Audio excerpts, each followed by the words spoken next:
Et les présidentes des associations, celles qui œuvrent pour que les droits de la femme soient reconnus, ont été conviées à la présidence du pays. Edouard Fritsch a tenu à saluer leur courage et leur détermination. En attendant la conférence régionale des femmes du Pacifique du 27 au 29 avril, le président a assuré que les triennales de la condition féminine dans le Pacifique se dérouleront donc en Polynésie.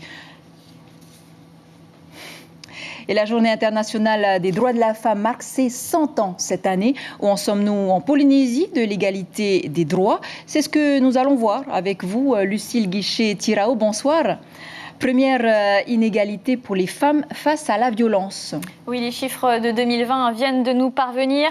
Il y a eu 4 féminicides en 2020, 4 femmes mortes sous les coups de leur conjoint. C'est dans la moyenne nationale haute.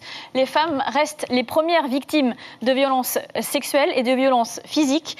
80% des femmes sont concernées par les violences intrafamiliales. Les filles sont pourtant assidues à l'école. Oui, les filles font davantage d'études que les garçons. L'année dernière, elles étaient plus de 55% à décrocher leur baccalauréat, toutes filières confondues. Et elles poursuivent leurs études puisque l'université compte plus de 65% d'étudiantes contre seulement 35% d'étudiants.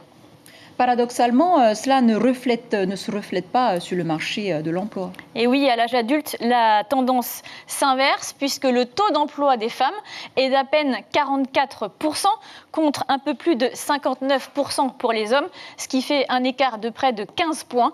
Les femmes, il faut le savoir, sont sous-représentées dans les postes clés et elles sont parfois même complètement absentes de certains secteurs en raison à la fois de leur orientation scolaire et de schémas mentaux inculqués dès le plus jeune âge.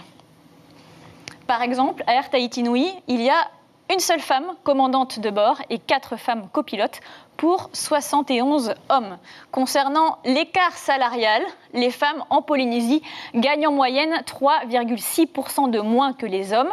La Polynésie est plutôt bon élève comparée à la métropole où l'écart salarial est de presque 25%. Et dans la vie publique, Lucille, nos élus montrent-ils l'exemple ?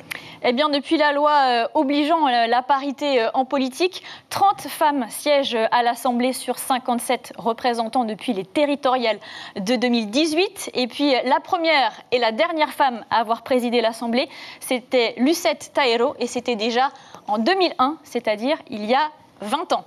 Enfin, au gouvernement, il y a seulement 3 femmes sur 10 membres du gouvernement, Isabelle Sachet, Christelle Lehartel et Nicole Bouteau.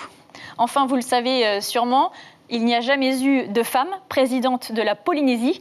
La dernière femme au commissaire, c'était Anne Boquet, et c'était déjà en 2008. Merci beaucoup, Lucille Guichet, pour cet éclairage.